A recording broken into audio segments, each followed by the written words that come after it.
bicentenario de nuestra independencia no ha terminado, no, es un proceso largo. En el 2021 celebramos el bicentenario de la proclamación de nuestra independencia. Pero el 2022 es también un año crucial. ¿Por qué? Porque se cumple el bicentenario de la creación de una institución importantísima. Sí, en 1822 se creó el primer Congreso Constituyente de la República. Es cierto que hoy los peruanos estamos atravesando un momento conflictivo con esta institución, ¿no? De sentimientos encontrados, pero a pesar de ello queremos resaltar y valorar la importancia del Congreso en nuestra vida democrática. De hecho, el primer Congreso Constituyente fue, valga la redundancia, la primera institución elegida democráticamente en el Perú. Y eso es algo que todos debemos proteger. Hoy día vamos a hablar de esa historia. Yo estoy en un lugar que todos los peruanos conocemos, ¿no es cierto? El hemiciclo del Congreso de la República. Y desde aquí comenzamos. Soy Norma Martínez y esto sucedió en el Perú.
El Poder Legislativo es el órgano del Estado integrado por representantes de los ciudadanos, encargado de la elaboración de leyes, aprobación de ingresos y gastos del Estado, el control del Poder Ejecutivo, entre muchas cosas más. Recibe distintos nombres de acuerdo a cada país: Parlamento, Congreso, Asamblea, Cortes, Cámara, Dieta, etc.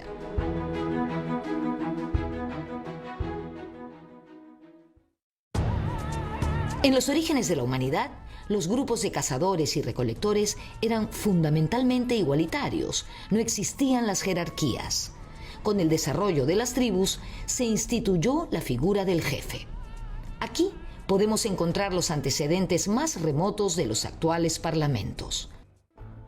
Pero saltando en el tiempo, se suele atribuir a los ciudadanos de las polis griegas el invento de las primeras instituciones democráticas.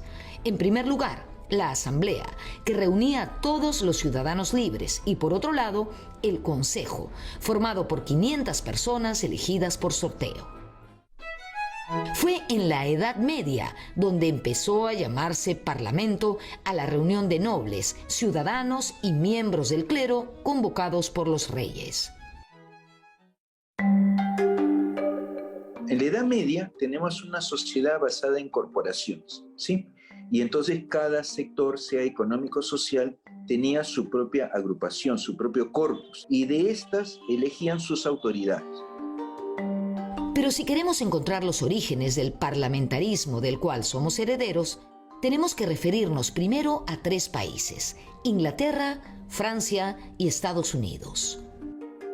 La versión de la cual tenemos el día de hoy comienza pues desde el siglo XVII, primero en Inglaterra. En ese entonces no eran 2, sino 3 cámaras, ¿no? La cámara de las autoridades espirituales, vale decir los clérigos, la cámara de los nobles y la cámara de los comunes, ¿no?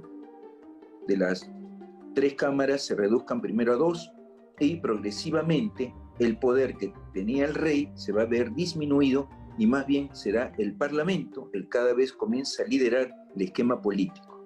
Más adelante el esquema francés, ¿no? De una asamblea nacional que tuvo como antecedente los llamados estados generales, donde eran pues igual, ¿no? Un sector de los clérigos, un sector de la nobleza y un sector del estado llano o el tercer estado, ¿no? Y donde finalmente, pues en medio de una revolución, se opta por un modelo de carácter asambleísta y fue contra la Iglesia al considerar corporaciones que gozaban de privilegios, ¿no? Quedando entonces solamente el modelo asambleísta, donde tenemos la idea o el perfil de los llamados ciudadanos, ¿no? Entonces, basado pues en estas dos experiencias, incluso una tercera, como sería pues la independencia de los Estados Unidos, pues esta influencia va a ser parte de la élite de aquella época, ¿no? El cuarto país del cual nuestro Congreso o Parlamento recibe una influencia importantísima es España. ¿Y por qué? Por las famosas Cortes o Congreso de Cádiz. A inicios del siglo XIX se produjo una crisis en el Imperio Español, la invasión napoleónica, es decir, la invasión francesa a la península, que se inició en 1808 y duró hasta 1814. Esto trajo la abdicación del rey Carlos IV y de su hijo Fernando VII. En ese contexto, al estar secuestrado el rey, los españoles convocaron a un congreso, un parlamento, conocido como las Cortes de Cádiz.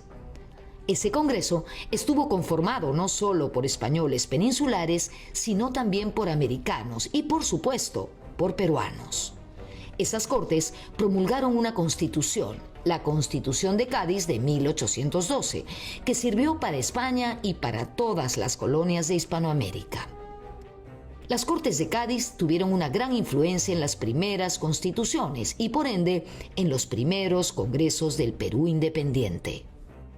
En estos primeros 200 años de vida republicana, el Congreso ha adoptado numerosas formas, ¿no? Y dentro de esas coyunturas, dentro de estas formas que ha adoptado, la que es la matriz de todas estas, justamente es lo que llamamos las Cortes de Cádiz, ¿no? Porque precisamente da origen a todo lo que es la cultura política republicana hasta el día de hoy.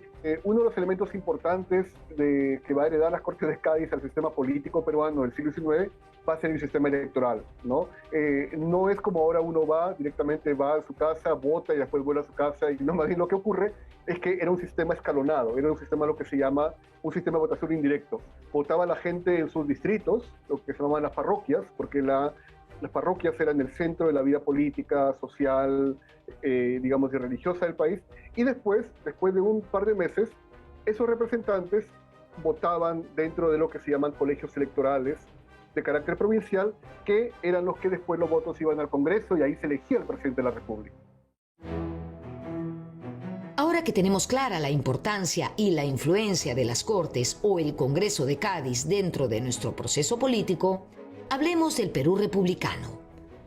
Luego de la proclamación de la independencia, el 28 de julio de 1821, se inició el Protectorado de San Martín, es decir, el gobierno de San Martín en el Perú. Fue así que el 27 de diciembre de 1821 se realizó la primera convocatoria a un Congreso Constituyente. Cuando llega San Martín al Perú, él sabe perfectamente que los únicos que podían decidir si en realidad queríamos ser independientes y además qué forma de gobierno darnos eran los peruanos.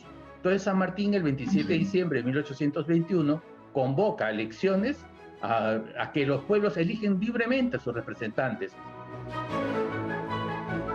Luego de varias postergaciones y solo después del retorno de San Martín de la entrevista o las reuniones que sostuvo con Simón Bolívar en Guayaquil, se realizaron elecciones para el primer Congreso Constituyente, entre cuyos fines estaba redactar una constitución. Las elecciones fueron indirectas y se circunscribieron solo a las provincias ocupadas por las fuerzas de San Martín, es decir, Lima, el norte y la costa. La sierra estaba bajo el dominio realista. El Congreso Constituyente fue la primera institución política elegida democráticamente en el Perú. El 20 de septiembre de 1822 se reunieron los diputados de ese primer Congreso Constituyente. La cita se dio en el Palacio de Gobierno y José de San Martín se unió a la comitiva. Desde allí se dirigieron a la catedral a solicitar la asistencia divina. Hubo misa, te deum y salva de cañonazos en la Plaza Mayor. Además, un repique general de campanas hasta la llegada de los diputados a la Universidad de San Marcos, lugar donde se instalaría el Congreso. El ambiente era muy festivo. La gente en las calles quería ver a los representantes de ese primer Congreso Constituyente.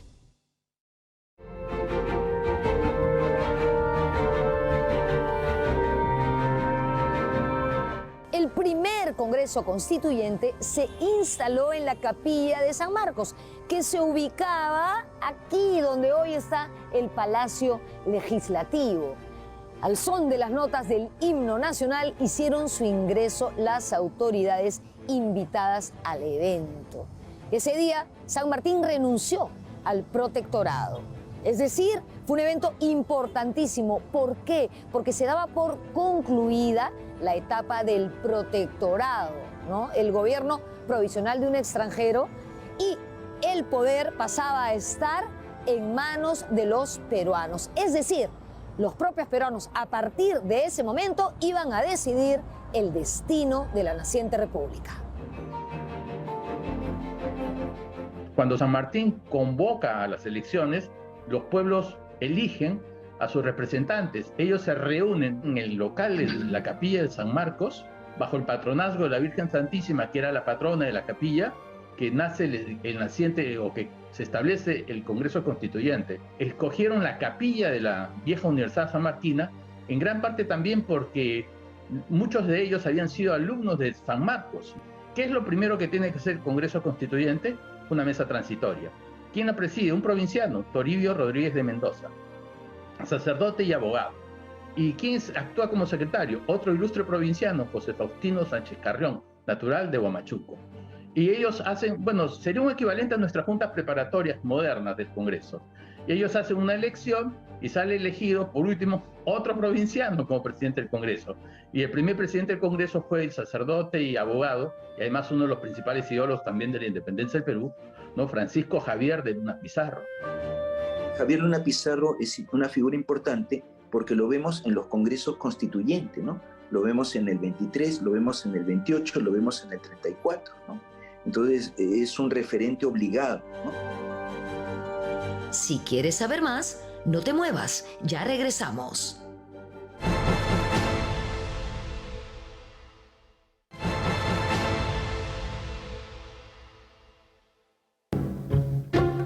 La composición del Congreso se ha transformado a lo largo del tiempo.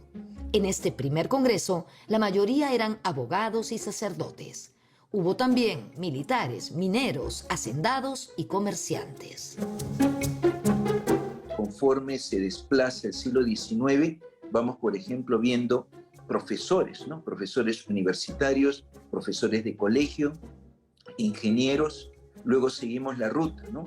Llegamos al siglo XX, vamos a tener trabajadores manuales, ¿no? En realidad los trabajadores manuales ya los teníamos con el partido civil, ¿no? Solo que habría que indicar, ¿no? Estos trabajadores manuales de lo que llamaríamos hoy pequeñas y medianas empresas para la época, ¿no?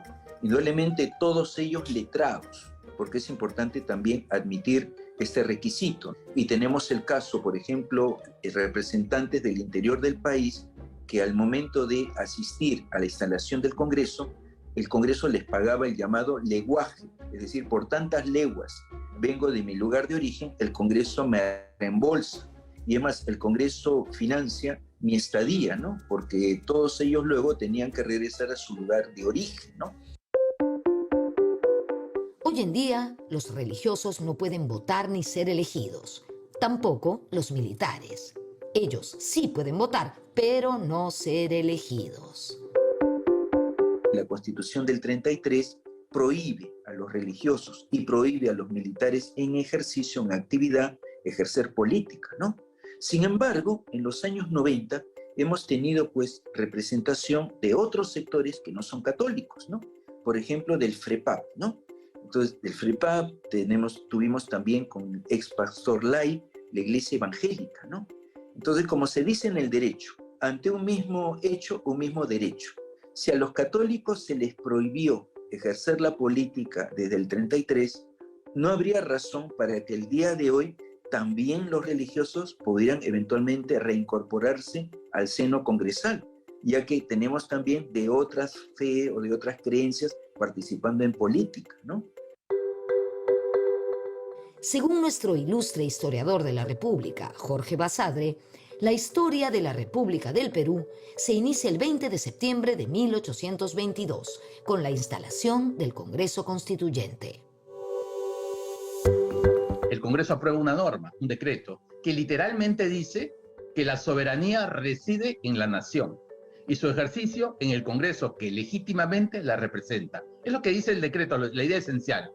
Hasta el día 19 de septiembre de 1822, ¿quién tenía la soberanía? San Martín era un general argentino que vino con un ejército argentino-chileno y evidentemente no podía decidir por nosotros porque ni siquiera era peruano, pero sí lo hicieron los representantes libremente. Entonces, al establecer la soberanía nacional, estás aboliendo la soberanía de los monarcas españoles.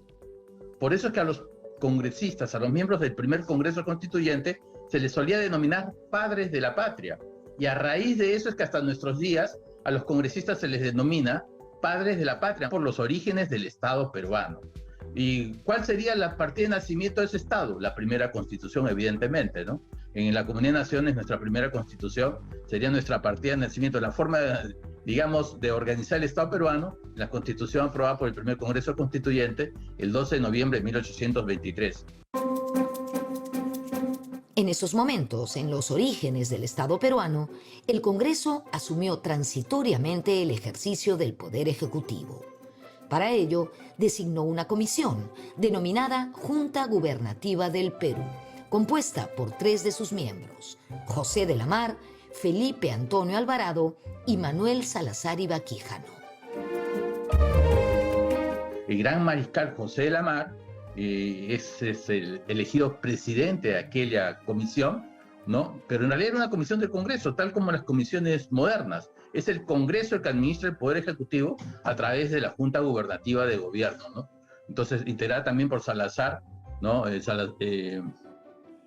Salazar Ibaquijano, y también lo tenemos ahí a Felipe Antonio Alvarado, ¿no? Entonces, en realidad, lo que se hace es que el Poder Legislativo asuma los 2 poderes políticos, no así el Poder Judicial, porque los miembros del primer Congreso Constituyente querían que la justicia fuera ajena por completo a la política, como parte sustantiva del sistema democrático. En el siglo XIX existe una larga lista de congresistas que han sido héroes o grandes militares, empezando con José de la Mar, presidente de la Junta Gubernativa del Congreso, que asumió el Poder Ejecutivo por primera vez. En 1825, el reinstalado Congreso Constituyente aprobó una nueva moneda nacional con el lema «Firme y feliz por la Unión». En esa moneda aparece por primera vez la palabra República Peruana. El médico, matemático y cosmógrafo José Gregorio Paredes, prócer de nuestra independencia, fue el creador de ese lema. Desde sus orígenes hay una tarea pendiente en el Perú, que está simbolizada en aquel lema, ¿no?, de firme y feliz por la unión. Aquel lema de firme y feliz por la unión, donde vemos una dama con una lanza y un gorro frigio, representa el triunfo de la libertad. Pero ¿por qué los miembros del primer Congreso Constituyente aprobaron ese lema? Eso lo hicieron en febrero de 1825. Ese fue el sueño de los padres de la patria. Es un sueño que tenemos que construir todos los peruanos. No podemos permitir que el odio separe a nuestra nación. No podemos pedir ni plantear que los odios entre tendencias distintas sean motivo de separación. Al contrario, hay que hacer realidad el sueño de los padres de la patria de construir un país para todos. Y en esta función del país para todos, el Poder Legislativo cumple un rol vital. Recordemos que en el virreinato éramos súbditos, no éramos ciudadanos, ¿no es cierto? Éramos súbditos, se decía en la época, fieles y leales de nuestro señor el rey de España. ¿Qué pasa cuando se rompe el orden constitucional y se establece una dictadura? Volvemos a ser súbditos. Ya no será el rey de España, sino el dictador de turno. Y los derechos de los ciudadanos son los primeros que son recortados. Entonces, hay que aclararle a la gente que tal como lo vieron claramente los padres de la patria, sin un Congreso autónomo no existe democracia. Y en el mundo entero no existe una democracia si no existe una división clara de poderes. Por eso los miembros del primer Congreso Constituyente del Perú establecieron como principio básico del sistema democrático la división de poderes. Para asegurar el funcionamiento del Congreso, los diputados procedieron a nombrar a sus primeros servidores, encabezados por el oficial mayor, que fue don Manuel de Herrera y Oricaín.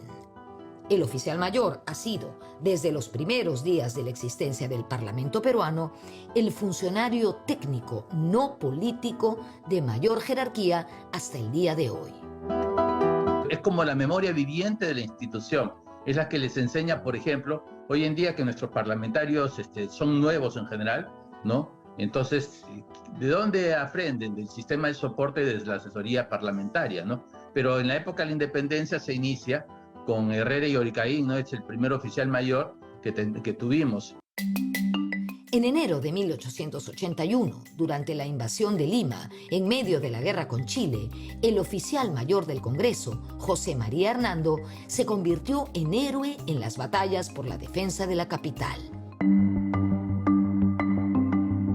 José María Hernando, siendo oficial mayor de la Cámara de Diputados y del Congreso, entonces él concurre como un soldado más, como un soldado raso, y pide el puesto más peligroso. Él que era un hombre de derecho, él que no era un hombre de armas, pide el puesto más peligroso, portaestandarte. Entonces, él era el que llevaba la bandera nacional en la batalla de Miraflores, ¿no?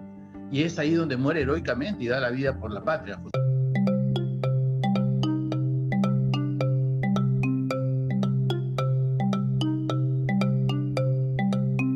Después de la ocupación de la capital por las fuerzas chilenas, el redactor de debates de la Cámara de Diputados, Ricardo Aranda, en una reacción que se anticipaba a lo que veía venir, sacó el archivo de la Cámara de Diputados y lo llevó a la casa de José Eusebio Sánchez, que había sido presidente del Consejo de Ministros, ministro de Justicia y ministro de Relaciones Exteriores en los años previos a la guerra.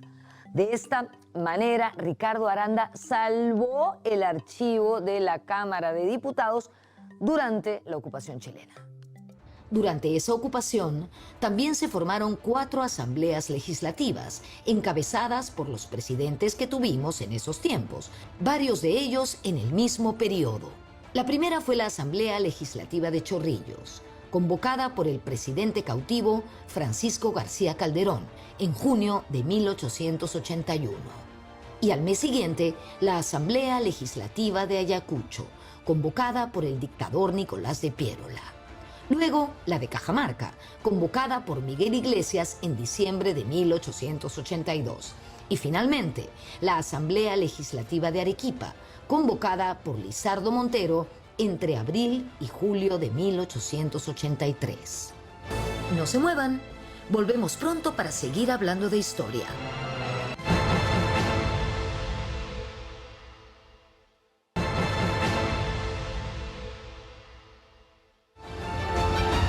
Siguiendo con la historia del Congreso, el primer Congreso Constituyente promulgó la primera Constitución del Perú independiente, la de 1823, que dividía los poderes del Estado en 3: ejecutivo, legislativo y judicial.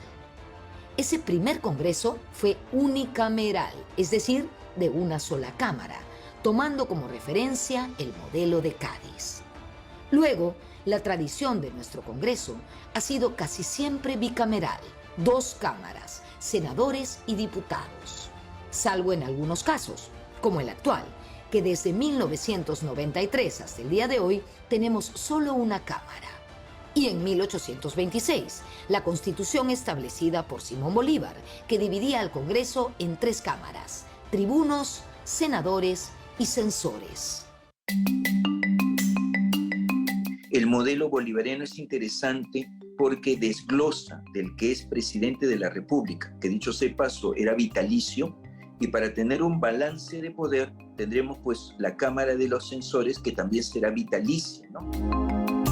En 1828 se promulgó una nueva constitución que los especialistas señalan como madre de todas nuestras constituciones. Esa constitución adoptó el sistema bicameral del Congreso, 2 cámaras, senadores y diputados.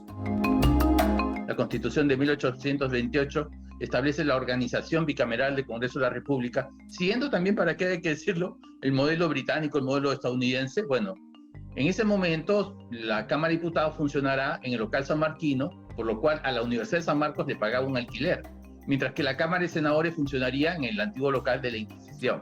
Entonces, por curiosidades del destino, las ironías de la historia, lo que había sido el símbolo de una institución intolerante como la Inquisición se convierte en la Casa de las Libertades con la Cámara de Senadores.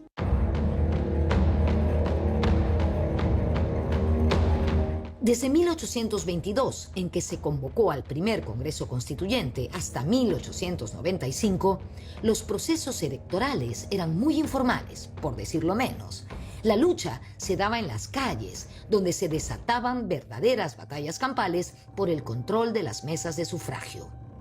El proceso electoral no estaba institucionalizado, para nada. No habían organismos electorales como el Jurado Nacional de Elecciones y menos aún la OMPE o la RENIEC.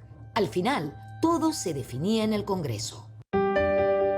Porque lo que había antes, tanto el Ejecutivo como el Legislativo, más que el Judicial, digamos, concentraban muchas atribuciones, concentraban muchos poderes que tenía el país. Se prestaba a interpretaciones de componendas, digamos, de arreglos, de favorecer, digamos, alianzas también, porque al final el Congreso convocaba elecciones, era el que recibía los votos y proclamaba al presidente.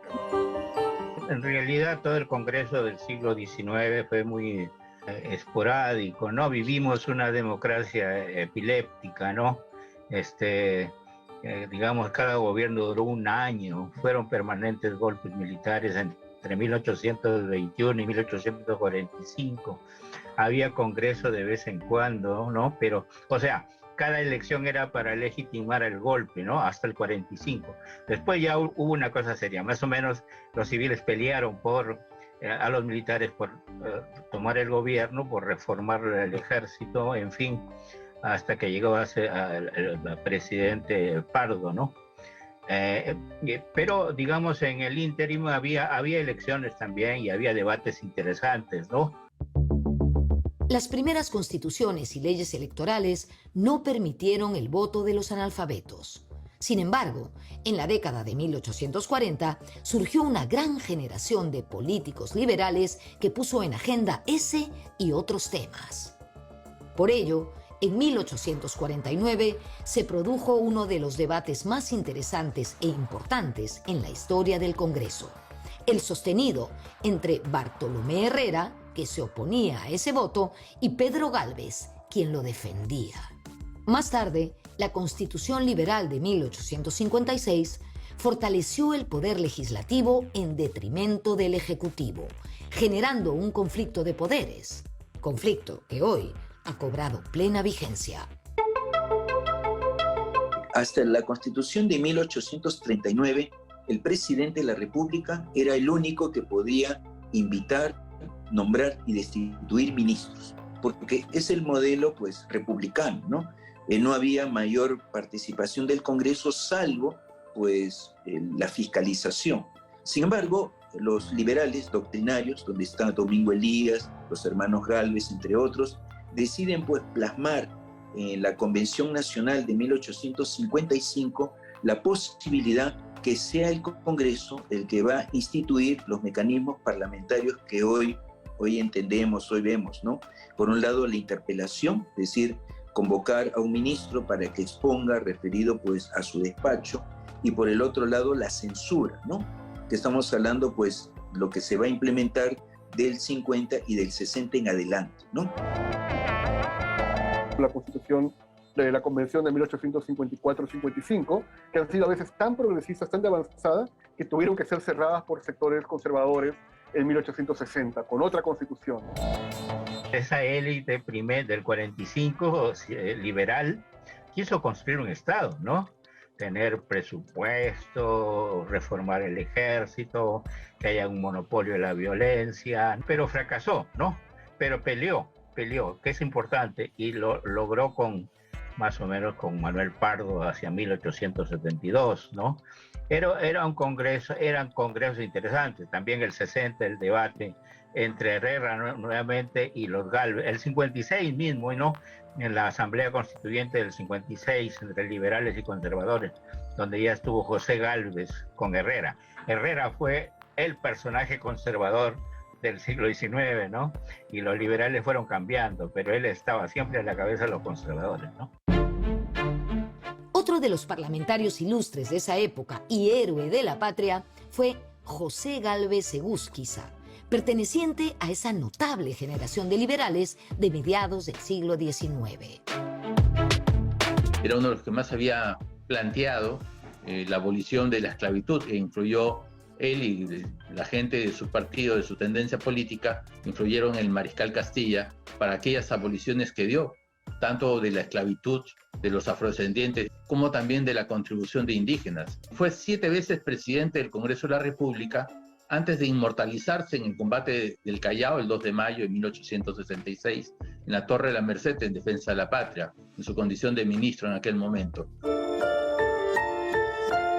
A Ramón Castilla lo recordamos como presidente de la República y porque concedió la libertad a los afrodescendientes. Pero lo que pocos recuerdan es que, luego de ser presidente, Castilla se convirtió en un combativo congresista.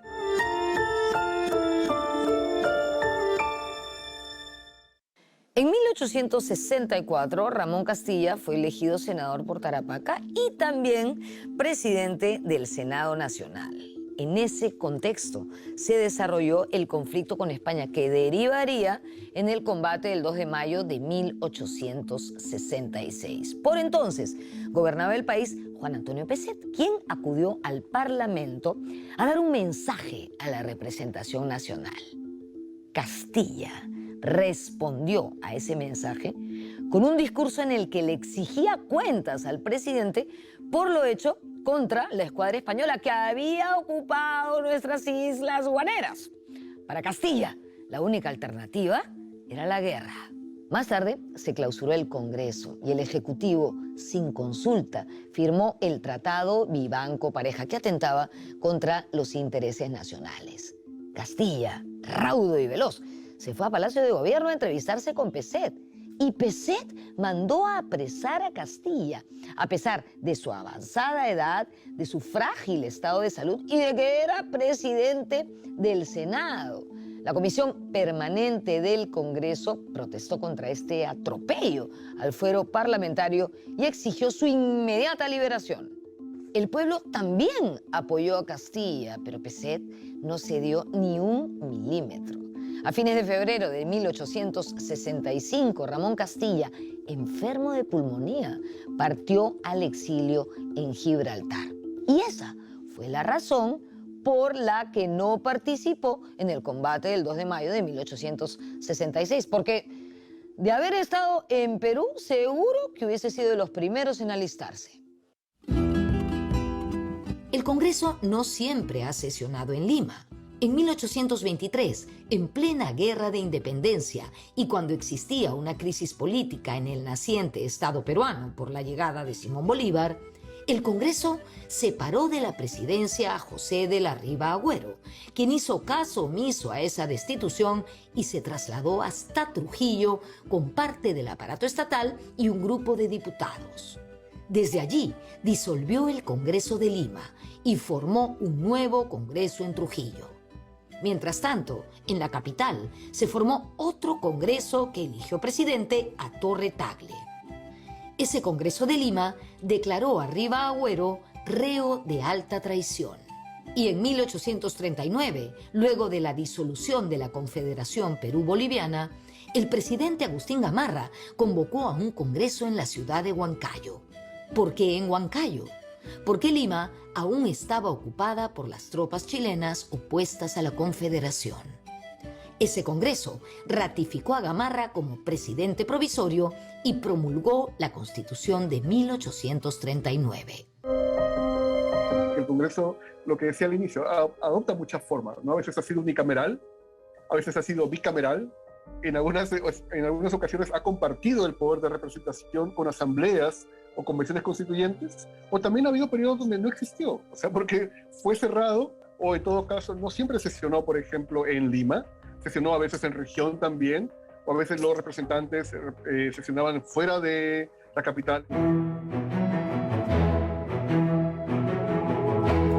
En 1868, Ricardo Palma, sí, nuestro gran tradicionalista, fue elegido senador por la provincia de Loreto. La primera propuesta de Palma como senador fue que se les conceda un ascenso y una medalla a todos los vencedores de los combates de Aptao y del 2 de mayo, propuesta que, por supuesto, fue aprobada y promulgada en 1869 por el presidente José Balta. Regresamos con lo último del programa.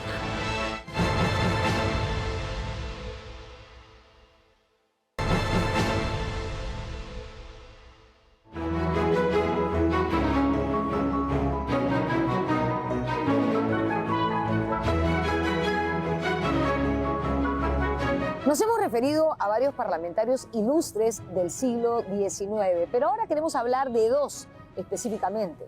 El primero de ellos, Manuel Pardo, fundador del Partido Civil y primer presidente civil del Perú. Gobernó de 1872 a 1876.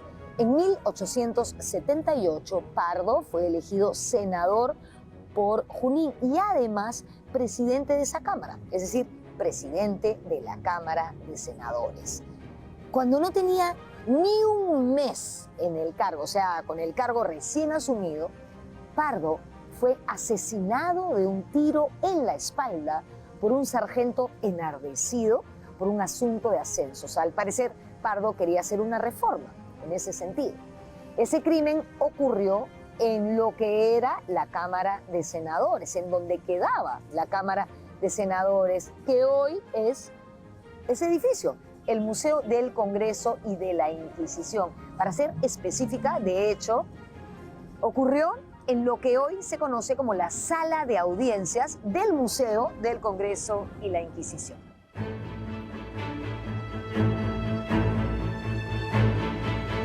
El otro ilustre congresista de la década de 1870 es hoy nuestro peruano del milenio, Miguel Grau Seminario. Antes de convertirse en nuestro gran héroe en la guerra, Grau fue elegido diputado por Paita, cargo que ejerció entre 1876 y 1878. Don Miguel Grau Seminario, en realidad, cuando se estalla la crisis previa a la guerra con Chile, él pide permiso a la Cámara de Diputados. Él en aquel momento era parlamentario en ejercicio, representaba a Paita.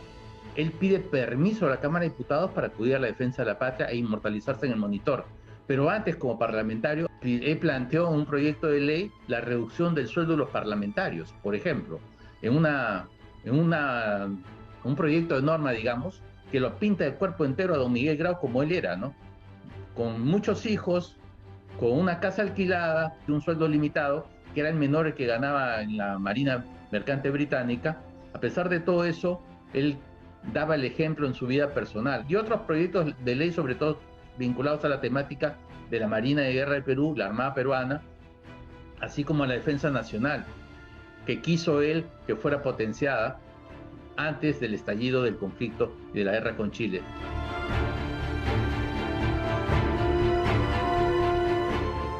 Nos cuenta el periodista parlamentario Dante Alba que en el año 1983 encontró junto al diputado Dagoberto Laínez el escaño original de Miguel Grau en un almacén del Palacio Legislativo. Luego de este gran hallazgo, se estableció que ese escaño fuese colocado delante de la mesa directiva del entonces hemiciclo de la Cámara de Diputados, hoy hemiciclo unicameral de sesiones. A partir de octubre de ese año, además, se dispuso que el nombre de Miguel Grau Seminario figurara como el primero en la lista de parlamentarios. Por eso, cada vez que hay un pleno, cuando se pasa lista, el primer nombre que se dice es Miguel Grau Seminario, a lo que todos responden, ¡presente!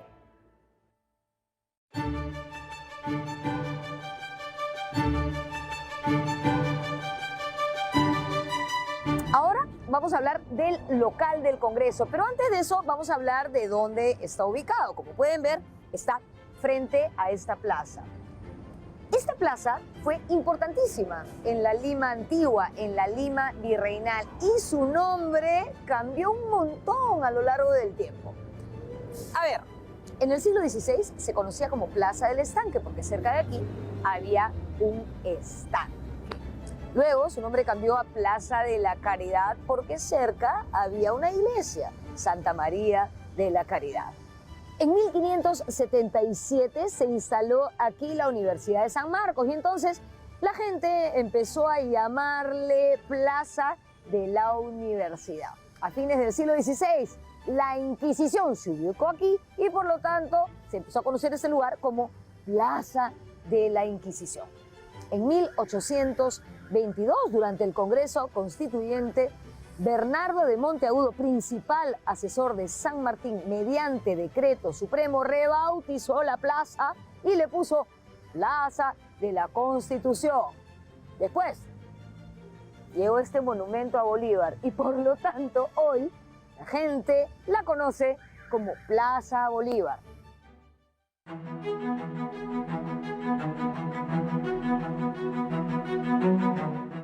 Como dijimos al inicio, el Congreso se inauguró en el lugar donde se encontraba la Universidad de San Marcos.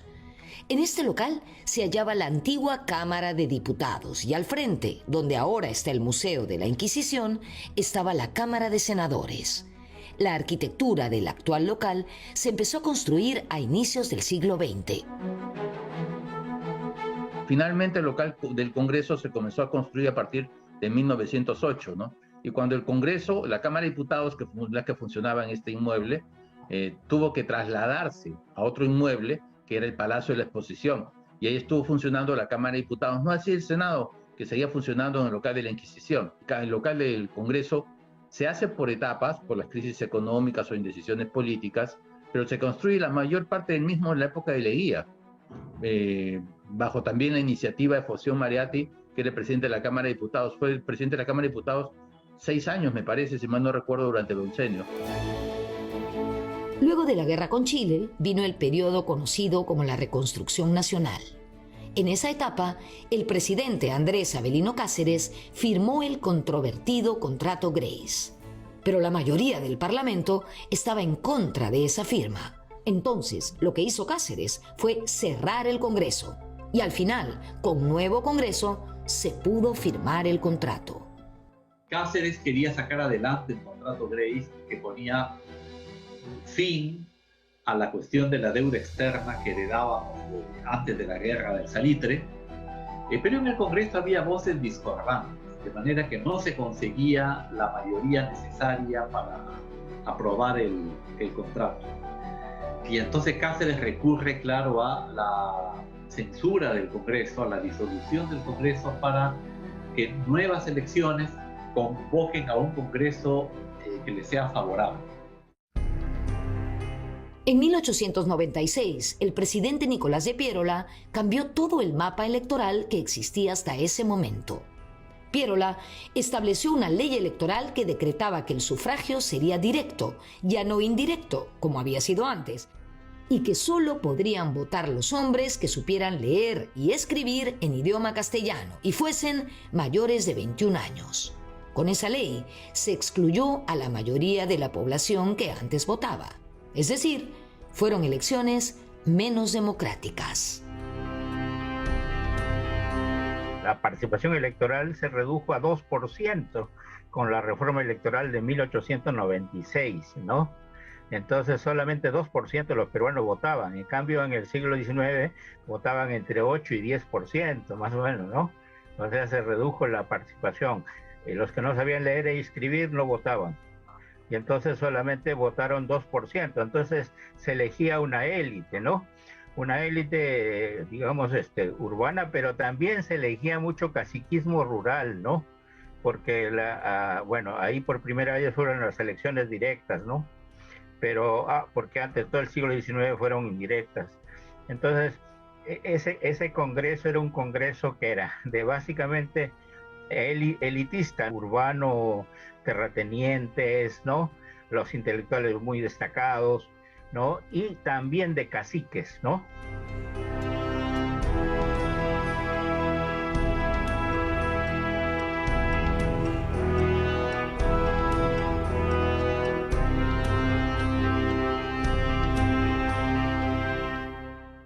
El 17 de julio del año 2022 apareció una encuesta realizada por la empresa Ipsos que arrojó una desaprobación al Congreso en el 79% de los encuestados. Pero estos no desaprobaban solamente al Congreso, también el 74% de ellos desaprobaba la gestión del presidente.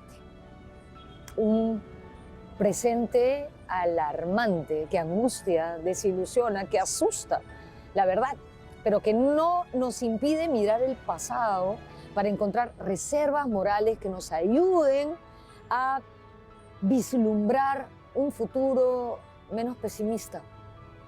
¿No creen? Es difícil, a mí también me pasa, pero bueno, no nos queda otra. Nos vemos en la próxima.